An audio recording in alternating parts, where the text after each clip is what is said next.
ఈరోజు ఈ ఇంటర్ మొదటి సంవత్సరము ఫస్ట్ ఇయర్ హిస్టరీ ఇక్కడ కోవిడ్ కారణంగా కొంత లెసన్లు కూడా తగ్గించడం జరిగింది.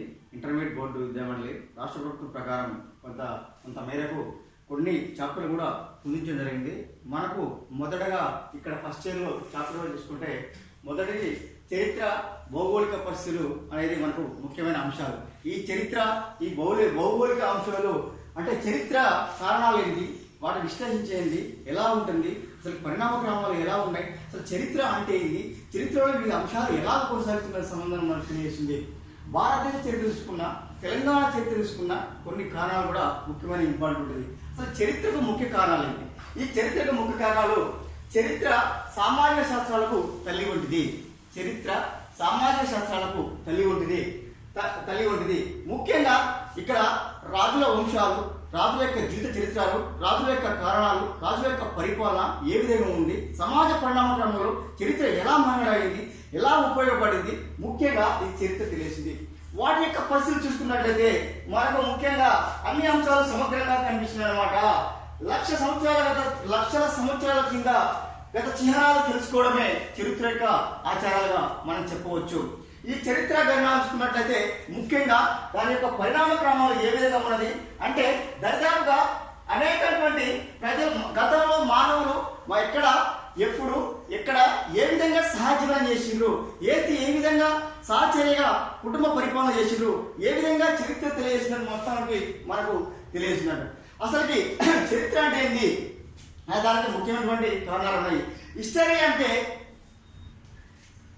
హిస్టరీ అనే పదం హిస్టారికల్ అనే గ్రీక్ పదం ఉంటుంది.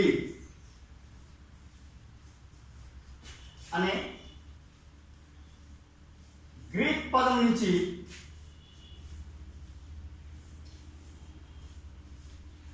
హిస్టారికల్ అనే పదం గ్రీక్ పదం నుండి ఉద్భవించింది. అసలు హిస్టరీ అంటే ఏంది? అన్వేషించడం. హిస్టరీ అంటే అన్వేషించడం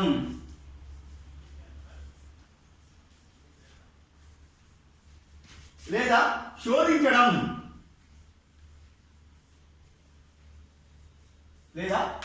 అర్థం. హిస్టరీ అనే పదము హిస్టారికల్ గ్రీక్ పదం నుంచి అన్వేషించడం, వెతకడం, శోధించడం అనేటువంటి ముఖ్య పరిణామ క్రమాలు మనకు కనిపిస్తున్నాయి అన్నమాట. లక్షల సంవత్సరాలు చూసుకున్నట్లయితే గత మానవుడు ఏ విధంగా జీవనం చేయించాడు, వారి యొక్క పరిపాలన విధానం ఎలా ఉంది, వారి యొక్క సామాజిక పరిస్థితులు, వారి యొక్క స్థితిగతులు ఎలా ఉన్నాయని కూడా మనకు ఇక్కడ తెలియజేసేటువంటి ముఖ్యమైన పరిణామ క్రమంలో. అదేవిధంగా చూసుకున్నట్లయితే ముఖ్యంగా సత్యాన్ని కూడా వెలికి తీయడమే హిస్టరీ అంటే. సత్యాన్ని వెలికి తీయడం,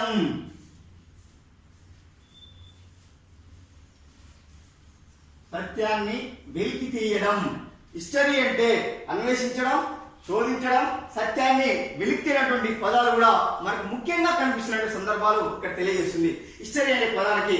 అయితే తర్వాత మనకు ఈ చరిత్రకారులు చూసుకున్నట్లయితే హెరోడోటస్, ఇక్కడ మనకు కనిపించేది చరిత్ర పితామహుడు హెరోడోటస్. చరిత్ర యొక్క పితామహుడు హెరోడోటస్ క్రీస్తు పూర్వం 483 నుండి 430 వరకు అతని యొక్క పరిపాలన. చరిత్ర పితామహుడు ఎవరే అంటే హెరోడోటస్ అని చెప్పవచ్చు. హెరోడోటస్ అని కూడా మనకు ముఖ్యంగా కనిపిస్తుంది. చరిత్ర పితామహుడు హెరోడోటస్. చరిత్ర పితామహుడు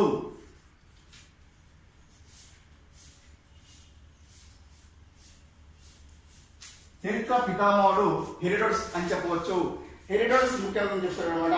అయితే గతంలో మానవుడు పొందిన వైఫల్యాలను భవిష్యత్తులో ఏ విధంగా పునర్నిర్మాణం చేసుకునేది చెప్పేది చరిత్ర అనేది హెరోడోటస్ చెప్తాడు. గతంలో మానవుడు వైఫల్యం పొందిన విషయాలని తిరిగి తర్వాత క్రమంలో ఎలా విజయం సాధించాలనేది ముఖ్యంగా చరిత్ర కూడా తెలియజేస్తుంది. ముఖ్యంగా మనకు హెరోడోటస్ చెప్పడం జరుగుతుంది. తర్వాత ఇంకొకటి ముఖ్యమైన విషయం ఏంటంటే కోరికలు, ఆశలు నెరవేర్చుకునే క్రమంలో మానవుడు ఏ విధంగా వైఫల్యం పొందిండు, ఎలా సాధించని చెప్పేది కూడా ఇది కూడా మనకు కార్ల్ మార్క్స్ చెప్తాడు అనమాట. కార్ల్ మార్క్స్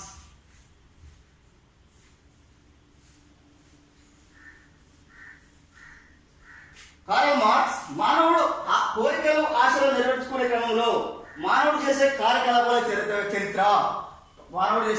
కార్యకలాపాలే చరిత్రగా చెప్పడం జరుగుతుంది. ఇతను కార్ల్ మార్క్స్ కూడా ఇతను చెప్పడం జరిగింది. ముఖ్యంగా ఇంకొక విషయం అంటే చరిత్రకారుడికి యథార్థాల మధ్య జరిగిన సంఘటనే చరిత్ర. చరిత్రకి యథార్థ సంఘటన మధ్య జరిగిన సంభాషణే చరిత్ర అని హెచ్ఏ కార్ అని చెప్పడం జరుగుతుంది. హెచ్ఏ కార్ ఇతన్ని కూడా చెప్పడం జరుగుతుంది. చరిత్రకు యథార్థ సంఘటనలకు మధ్య జరిగినటువంటి సంభాషణే చరిత్రగా చెప్పడం జరుగుతుంది. ఇవి మనకు భారతదేశ చరిత్ర చూసుకున్నా, ఏ చరిత్ర చూసుకున్నా మానవుడి మనగడ ఎలా సాగించింది, సహజీవనం ఎలా ఉన్నాడు, ముఖ్య పరిణామ క్రమంలో చరిత్ర భాగాలు మనకు చెప్పడం జరుగుతుంది. అదేవిధంగా చూసుకున్నట్లయితే మనకు ముఖ్యంగా మానవులు దానికి సంబంధించినటువంటి అన్వేషణ, సత్యాన్ని వెలికి తీయడం, శోధించడం లాంటివి కూడా ఇక్కడ చరిత్రకు సంబంధించింది. అసలు చరిత్ర అంటే ఏంటి? చరిత్ర విషయాల్లో ఏ దేశ భౌగోళిక చూసినా దానికి ముఖ్యంగా చరిత్రకు ఉపయోగపడుతుంది. ఈ చరిత్ర ముఖ్యపడుతుంది అంటే ఈ చరిత్ర రచనా శాస్త్రం కూడా చెప్పడం జరుగుతుంది. చరిత్ర రచనా శాస్త్రం.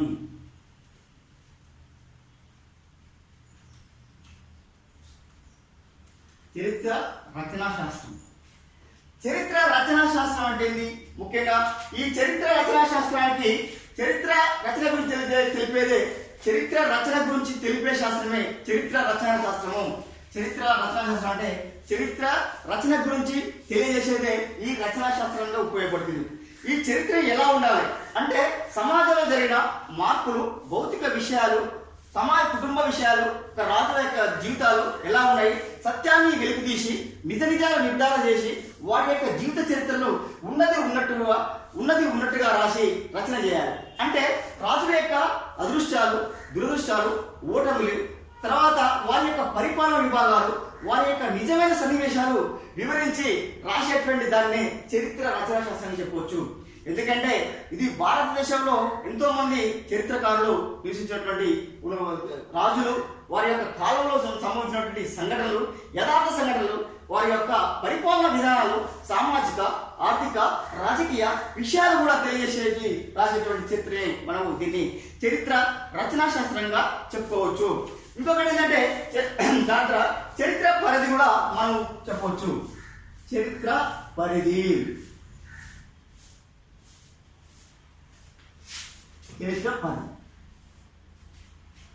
చరిత్ర పరిధి అంటే దర్గాగా మనం ఇక్కడ క్రీస్తుకం 18వ శతాబ్దం ప్రారంభం నుంచి గత సంఘటనను సవరించేది. క్రీస్తుకం 18వ శతాబ్దం నుంచి గత సంఘటనల గురించి వివరించేటువంటి శాస్త్రాన్ని చరిత్ర పరిధిగా చెప్పవచ్చు. ఈ చరిత్ర పరిధి ముఖ్యంగా మనకు ఎలా కనిపిస్తుంది అంటే దీంట్లో ఆ కాల ప్రాంతాల ఆధారంగా చేసుకొని మానవ యొక్క కార్యకలాపాలు ఎలా ఉన్నాయి, వాటి యొక్క సంభాషణ ఎలా ఉంది, వారి యొక్క పరిపాలన విభాగాలు ఎలా ఉన్నాయి అనేటువంటి మనకు చరిత్ర పరిధి వివరిస్తుంది విస్తృతంగా ద స్కోప్. ఎందుకంటే ఆ కాలంలో సంబంధించిన సంఘటనలు, తేదీలు, కుటుంబ సామ్రాజ్య యొక్క వ్యవహారాలు కూడా దీంట్లో చెప్పడం జరిగింది. ముఖ్యంగా మనకు కనిపించిందంటే దీంట్లో అయితే చరిత్ర గత కాలంతో ప్రారంభించి వర్తమానానికి ముందర వేసి భవిష్యత్తుకు ముందుగా ప్రయాణించేటువంటి దాన్ని తెలిపేదే మనకు చరిత్ర పరిధి చెప్పవచ్చు.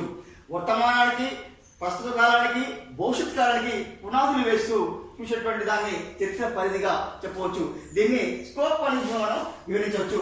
అదేవిధంగా ముఖ్యంగా ఆ కాలంలో యుద్ధాలు, విప్లవాలు, సంఘటనలు, తేదీలు, ముఖ్యమైనటువంటి సంఘటనలు, యుద్ధాల వల్ల రాజులు ఏ విధంగా యుద్ధం చేసిర్రు, వారి యొక్క పరిపాలన సౌకర్యం ఎలా ఉంది, వారి యొక్క రాజ్యం ఎంతవరకు విస్తరించి ఉంది, ఈ యథార్థ సంఘటన మొత్తం తెలిపేదే చరిత్ర. ఇక్కడ మనకు చరిత్ర పరిధి వివరిస్తుంది. దాని యొక్క భూభాగ వైశాల్యము, రాజులు పరిపాలించే కాలం, ఒక రాజు ఇంకొక రాజుపై దాడి చేసినప్పుడు వారి యొక్క రాజ్యాన్ని ఎలా ఆక్రమించిందో ఈ యొక్క పరిధి కూడా వివరించడం జరుగుతుంది.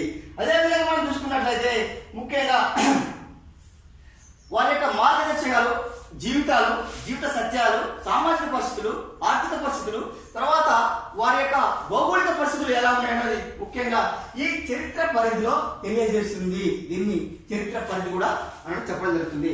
ముఖ్యంగా తర్వాత మనకు చరిత్ర పరిధి తర్వాత చెప్పేది ఏంటంటే భౌగోళిక పరిస్థితులు. భారతదేశంలోని భౌగోళిక పరిస్థితులు. భారతదేశంలోని భౌగోళిక పరిస్థితులు.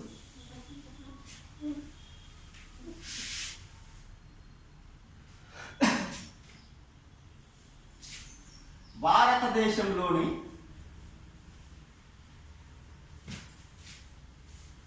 భౌగోళిక పరిస్థితులు.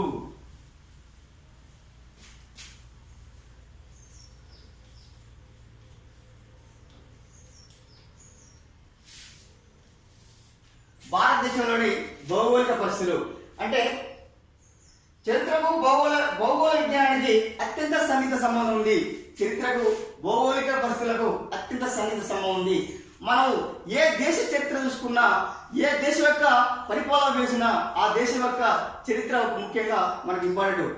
అయితే ఈ భౌగోళిక పరిస్థితులు ముఖ్య భారతదేశ భౌగోళిక పరిస్థితులు ఉంటాయి. అంటే ఒక దేశ పరిపాలన తెలుసుకోవడానికి ఆ దేశం యొక్క భౌగోళిక పరిస్థితులు ముఖ్యంగా తెలుసుకోవచ్చు. దీంట్లో మనకు భారతదేశంలోని భౌగోళిక పరిస్థితులు ముఖ్యమైన ఇంపార్టెంట్. భారతదేశానికి ముఖ్యంగా ఏమిటంటే ఎల్లలు తూర్పున బంగాళాఖాతం,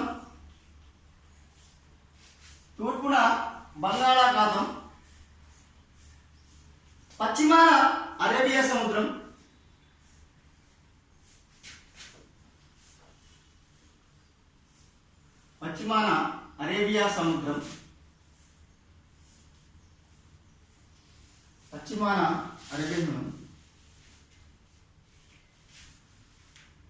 ఉత్తరాన హిమాలయాలు,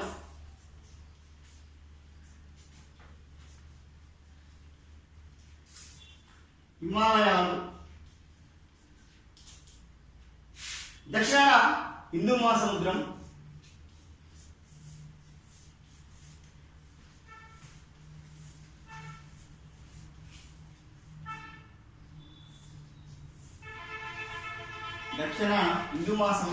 వీటికి ముఖ్యంగా వెళ్ళినాం. తూర్పున బంగాళాఖాతం, పశ్చిమాన అరేబియా సముద్రం, ఉత్తరాన హిమాలయాలు, దక్షిణాన హిందూ మహాసముద్రం. ఇవి భారతదేశానికి భౌగోళికంగా ఉన్నటువంటి ముఖ్యంగా ఇక్కడ మనకు కనిపించేటువంటి ఉదాహరణ చెప్పవచ్చు. అయితే ఇక్కడ ఏంటంటే భారతదేశం భౌగోళిక వైవిధ్యంగా పురాతన భూభాగం, ఎన్నో నాగరికతలు, ఎన్నో సామ్రాజ్యాలు, ఎన్నో రాజ్యాలు ఉన్నటువంటి ముఖ్య లక్షణంగా ఇక్కడ కనిపిస్తున్నాయి. అయితే మనకి ఇక్కడ ఎన్నో రాజ్యాలు ఎన్నో వచ్చి ఎన్నో భూభాగాలు ఇవి అంతరించిపోయినా కానీ అక్కడ వారి యొక్క సహజమైనటువంటి సంస్కృతి, ఆచారాలు, కట్టుబాట్లు, వారి యొక్క నైపుణ్యాలు కూడా ఇంకా భారతదేశంలో కొనసాగుతున్నాయి. భారతదేశానికి ముందుగా దీన్ని భరతుడు పరిపాలించిన కాబట్టి దీన్ని భారతవర్షంగా చెప్పవచ్చు. భారతదేశం భరతుడు పరిపాలించాడు కాబట్టి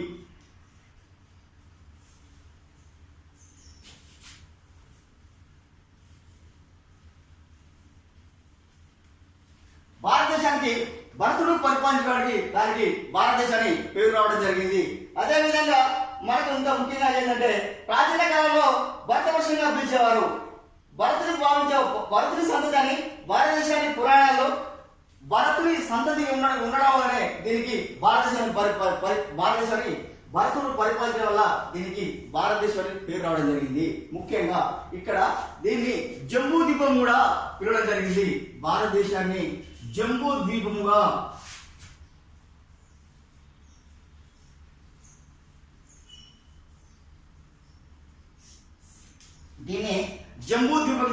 భారతదేశాన్ని పిలవడం జరిగింది. జంబూ ద్వీపాన్ని అంటే దీనికి ఇండియా అనేది కూడా మరొక పేరు. దీనికి జంబూ ద్వీపం కాకుండా ఇంకొకటి ఇండియా అనే పేరు. ఇక్కడ ఇండియా అనే పేరు కూడా పిలవడం జరిగింది. ఈ ఇండియా అనే పేరు పిలవడానికి కారణం ఏంటంటే ముఖ్యంగా మనకు హిందూ నది ప్రవహిస్తుంది కాబట్టి దీన్ని ఇక్కడ సింధు నది ప్రవహిస్తుంది కాబట్టి సింధు దేశం కూడా భారతదేశానికి పిలవడం జరిగింది. ఈ సింధు దేశం వాడుకలో కాలక్రమేణా ఏం జరిగిందంటే వీళ్ళు పార్షికులు దీన్ని హిందూగా పిలవడం జరిగింది. పార్షికులు, గ్రీకులు. పార్షికులు సింధు నది ఉన్నది కాబట్టి ఈ కాలంలో పార్షికులు దీన్ని హిందూ దేశంగా పిలవడం జరిగింది.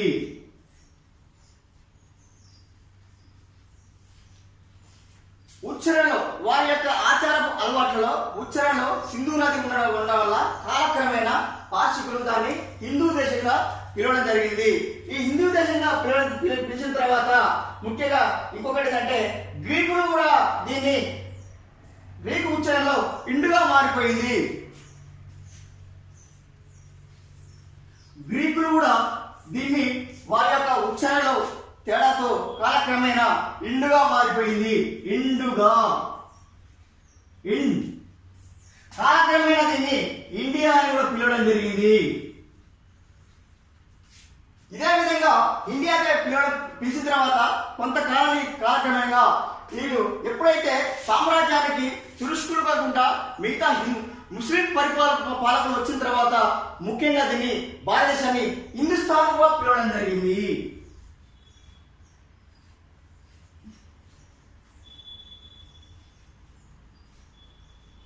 హిందుస్థాన్ గా పిలవడం జరిగింది. ఇక్కడ మనకు భారతదేశంలో భరతుడు సంతతి ఉండడం వల్ల దీనికి భరతుడు పరిపాలించిన కాబట్టి భారతదేశంగా పేరు వచ్చింది.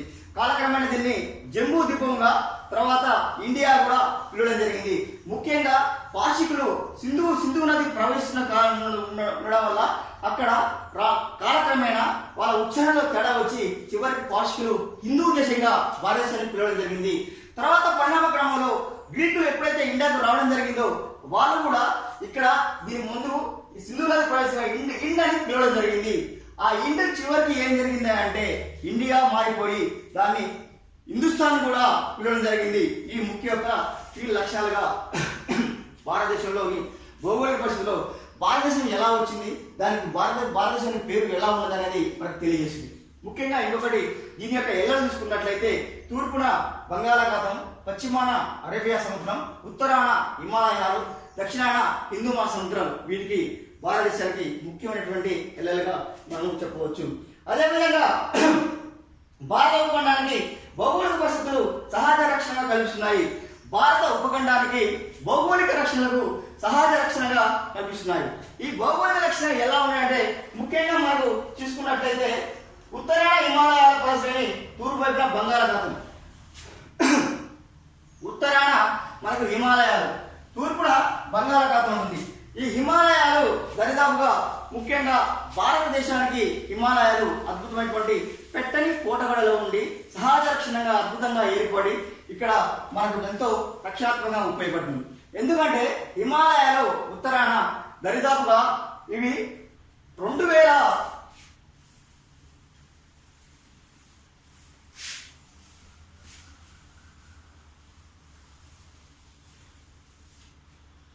ఉత్తరాన హిమాలయాలు 2400 కిలోమీటర్ల పొడవు దరిదాపుగా ఉండడం జరిగింది. హిమాలయాలు ఇవి నేపాల్ నుంచి మొదలుపెట్టి ఆఫ్ఘనిస్తాన్,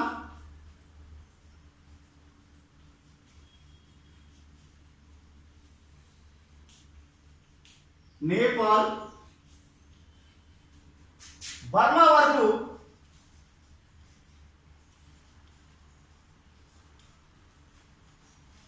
వరకు విస్తరించి ఇవి హిమాలయ పర్వతాలు విస్తరించి ఉన్నాయి. దరిదాపుగా 2400 కిలోమీటర్ల నుంచి 5 లక్షల చదరపు కిలోమీటర్ల వరకు కూడా ఈ యొక్క విస్తీర్ణం కొనసాగింది. ముఖ్యంగా హిమాలయాలు భారతదేశానికి సహజంగా ఏర్పడి పెట్టని కోటగడలో ఉండి అద్భుతమైన ప్రకృతి సౌందర్యాన్ని ఏర్పరుస్తూ ఇవి సైబీరియా నుంచి వచ్చేటువంటి కటిక చలిగాలులను కూడా ఇవి ఆపుతుందన్నమాట. సైబీరియా నుంచి వచ్చేటువంటి కటిక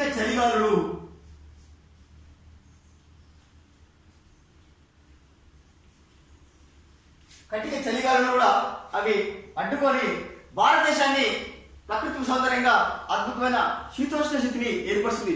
ఒకవేళ హిమాలయాలు నిజంగా లేనట్లయితే భారతదేశము ఉత్తర ప్రాంతము ఎడారి ప్రాంతంగా మిగిలిపోయేది. ఎందుకంటే ఈ చలిగాలికి తట్టుకోక పంటలు సరిగా పండగ సహజీవనం చేయలేక భారతదేశ పరిస్థితి విభిన్న పరిస్థితి కాకుండా సమశీతోష్ణ మండలం కాకుండా కేవలం శుష్క ప్రాంతంగా మిగిలిపోయేది. ఇది హిమాలయాలు దరిదాపుగా మనకు పెట్టని కోటగడ చెప్పవచ్చు. హిమాలయాల్లో మనకు కనిపించేటువంటి ఎత్తైన శిఖరం కూడా ఇక్కడ శిఖరాలు ఉంటాయి. ఈ శిఖరాల్లో ఎవరెస్ట్ శిఖరం ఎత్తైనది. ఎవరెస్ట్ శిఖరం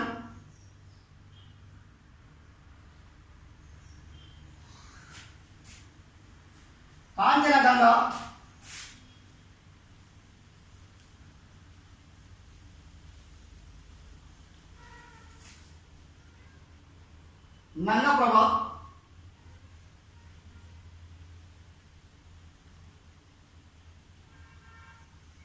నందాదేవి,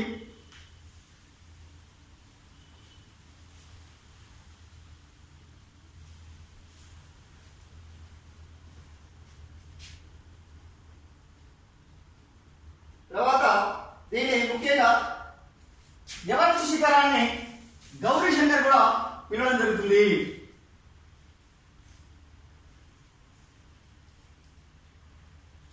హిమాలయాలో అత్యధికమైనటువంటి ఎత్తైన పర్వతం ఎవరెస్ట్ శిఖరం. ఈ శిఖరం దీని తర్వాత దీన్ని గౌరీ శంకర్ గా పిలవడం జరుగుతుంది. హిమాలయాల్లో అత్యధికంగా అటవీ ప్రాంతం కూడా ఉన్నది. ఇక్కడ కాంచనగంగా, నంగప్రభ, నందాదేవి అనేటువంటి ముఖ్యమైనటువంటి ఇక్కడ మనకు పర్వతాలు కనిపిస్తున్నాయి. ఇది ఎవరెస్ట్ శిఖరం ప్రపంచంలో కూడా అత్యధిక శిఖరాలు కూడా ఒకటిగా మనం చెప్పుకోవచ్చు.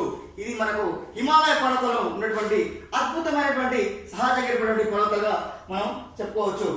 దాదాపుగా ఇక్కడ ధవళగిరి, నంగప్రభ లాంటి అదిగాక ఇక్కడ హిమాలయాలు ఉన్నాయి. ప్రపంచంలోని అత్యంత పురాతన పర్వతాలలో కూడా ఒకటి ఆరావళి పర్వతాలు చెప్పవచ్చు. అతి పురాతన పర్వతాలు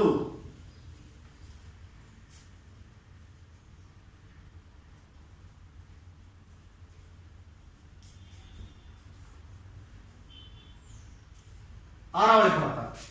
భారతదేశంలో పర్వతాలలో అతి పురాతన పర్వతాలు కూడా ఆరావళి పర్వతాలు. ఇవి రాజస్థాన్ లో ఉండడం జరిగింది. రాజస్థాన్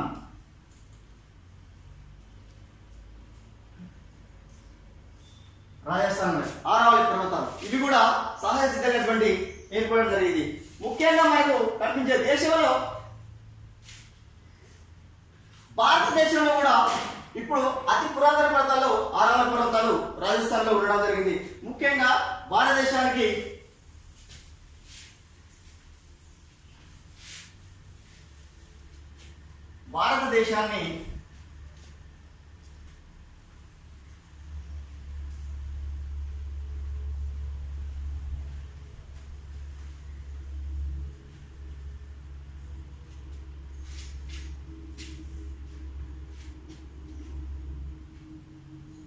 ఉత్తర భారతదేశం,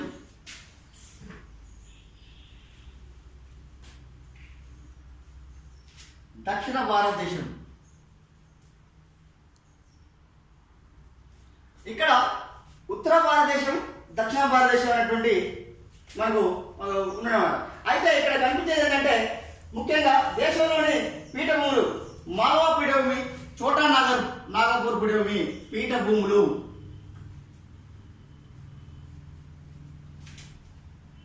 పీఠభూములు మాల్వా పీఠభూమి,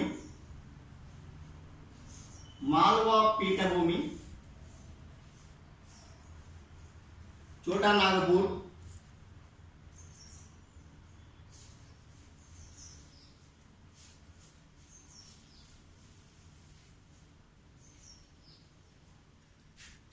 పీఠభూములు మాల్వా పీఠభూమి, చోటా నాగపూర్ పీఠభూమి ఇవి ముఖ్యమైనటువంటి మనకు కనిపిస్తున్నాయి.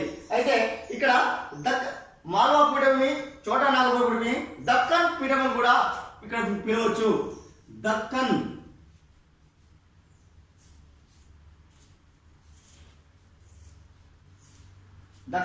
పీఠభూములు, దక్కన్ పీఠభూములు. ఈ దక్కన్ పీఠభూము చూసుకున్నట్లయితే మనకు మాల్వా పీఠభూమి, దక్కన్ పీఠభూములను ఇక్కడ మాల్వా పీఠభూమిని, దక్కన్ పీఠభూమిని, మాల్వా పీఠభూమిని, దక్కన్ పీఠభూమిని మనకు ఏం చేస్తున్నాయంటే మనకు కనిపించేది ముఖ్యంగా ఇక్కడ వింధ్య సాత్పుర పర్వతాలు వేరేస్తున్నాయి. ఉత్తర భారతదేశాన్ని, దక్షిణ భారతదేశాన్ని మాల్వా పీఠభూమి, దక్కన్ పీఠభూమిని వింధ్య పర్వతాలు రెండుగా వేరు చేస్తున్నాయి. వింధ్య పర్వతాలు.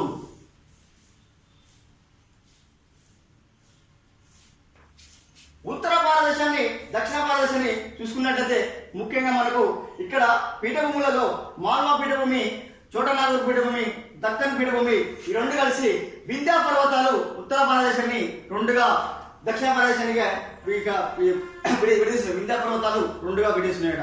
తర్వాత కాలంలో మనం తర్వాత చూసినట్లయితే మనకు ముఖ్యంగా దక్కన్ పీఠభూమి మూడు వైపులా, ఈ దక్కన్ పీఠభూమికి మూడు వైపులా నీరు ఉంది. మూడు వైపులా సముద్రం ఆవరించి ఉంది. దక్కన్ పీఠభూమికి మూడు వైపులా సముద్రం ఆవరించింది. అందుకే మూడు వైపులా నీరు ఉంది కాబట్టి దీన్ని ద్వీపకల్పం అంటారు. భారతదేశాన్ని ముఖ్యంగా ద్వీపకల్పం అని కూడా అనవచ్చు. ద్వీపకల్పము అంటే మూడు వైపులా నీరు ఉండి ఒక భాగము భూభాగం ఉన్న ప్రాంతాన్ని దీన్ని ద్వీపకల్పం అనొచ్చు. మనకు ముఖ్యంగా భారతదేశానికి ద్వీపకల్పం అని పేరు ఉంది. అంటే మనకు కనిపించే ఇక్కడ ఉత్తరాన హిమాలయాలు ఉండి ఇది దరిదాపుగా భూ పరివేషిత ప్రాంతంగా చెప్పవచ్చు. భారతదేశాన్ని భూ పరివేషిత ప్రాంతం కూడా పిలవచ్చు. ముఖ్యంగా మనకు భారతదేశంలో కూడా మనకు మైదానాలు ముఖ్యమైనవి. ఒకటి గంగా మైదానము, సింధు మైదానము.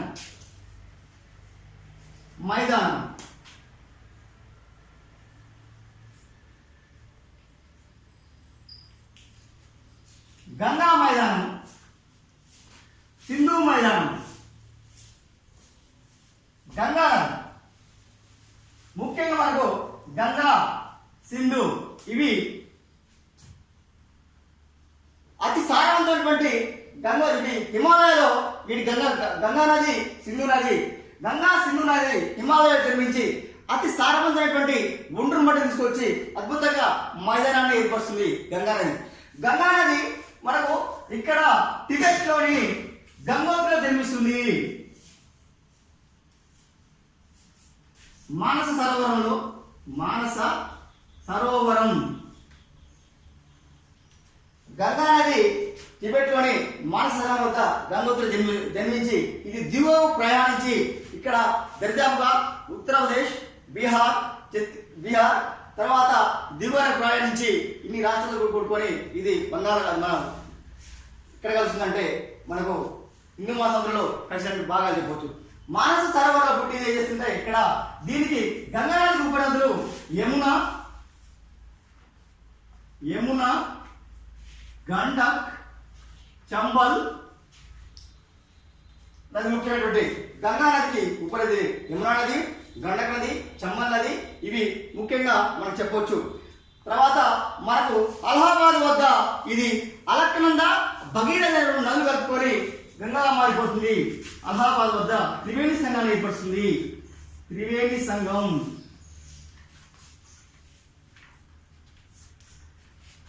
అలక్నంద, భగీరథ,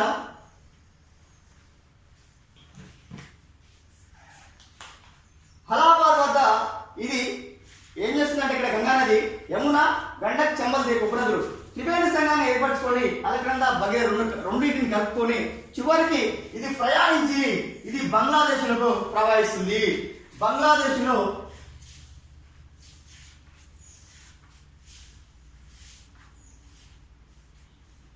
దీన్ని పద్మా నది అని పిలుస్తారు. గంగా నది అద్భుతమైనటువంటి సారవంతమైనటువంటి మైదాన ప్రాంతాన్ని ఏర్పరిచి అద్భుతమైన పంటలు పండించి ఒక ఒండ్రు మట్టిని తీసుకొచ్చి మైదాన ప్రాంతాన్ని ఏర్పరిచి ఇది దిగువ ప్రయాణించి బంగ్లాదేశ్ ప్రయాణిస్తుంది. ఈ బంగ్లాదేశ్ పోయిన తర్వాత ఈ గంగా నదిని పద్మా నదిగా పిలవడం జరుగుతుంది. ఈ పద్మా నది చివరికి సముద్రంలో కలిసి కాలగర్భంలో పోతుంది. తర్వాత సింధు నది. ఈ సింధు నది కూడా హిమాలయాల పైన టిబెట్ నుంచి ఇది దరిదాపుగా పాకిస్తాన్లోని లాహోర్ వద్ద పాకిస్తాన్లోని ఇది దిగువ అరేబియా సముద్రంలో కలుస్తుంది.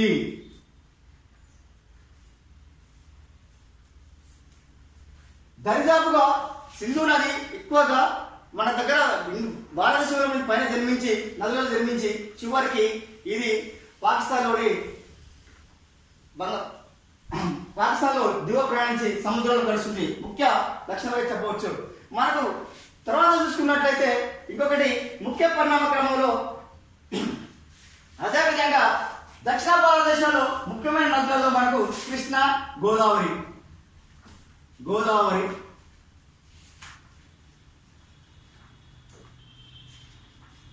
కృష్ణ ఇవి కూడా దరిదాపుగా సారవంతమైనటువంటి మైదానాలు ఏర్పరిచి అద్భుతంగా మనకుంది.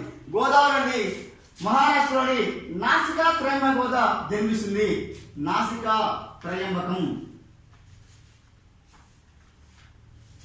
గోదావరి నది దరిదాపుగా నాసికా త్రైమద పశ్చిమ కనుమల్లోని నాసికా త్రైమద జన్మించి తెలంగాణలోకి బాసర వద్ద ప్రవహిస్తుంది. తెలంగాణలోని బాసర వద్ద తెలంగాణలోకి ప్రవేశిస్తుంది. తెలంగాణలోకి ప్రవేశించిన తర్వాత ఇది ఆదిలాబాద్ జిల్లా నుండి తర్వాత నిజామాబాద్, కరీంనగర్, వరంగల్, ఖమ్మం దిగువ ప్రయాణించి దరిదాపుగా 750 కిలోమీటర్లు ప్రయాణిస్తుంది. 750 కిలోమీటర్లు ప్రయాణించి ఇది అద్భుతంగా ఏం చేస్తుందంటే ఖమ్మం జిల్లాలోని ఇటు తూర్పుగోదావరి జిల్లా ఖమ్మం జిల్లా మధ్య గోదావరి నది పాపికొండలను సహజసిద్ధంగా ఏర్పరిచి అద్భుతమైనటువంటి ప్రకృతి సౌందర్యాన్ని ఏర్పరచుకొని దిగువగా ప్రయాణించి ఇది బంగాళాఖాతం చూస్తుంది. గోదావరి నది బంగాళాఖాతంలో కలిసేటప్పుడు 7 పాయలుగా విడిపోతుంది. ఒకటి గౌతమి, వశిష్ట, వైనతేయ, తుల్య, భరద్వాజ, ఇట్లా 7 పాయలుగా విడిపోయి చివరికి సముద్రంలో కలిసిపోతుంది. గంగా నది కాకుండా ఇక్కడ గోదావరి నది.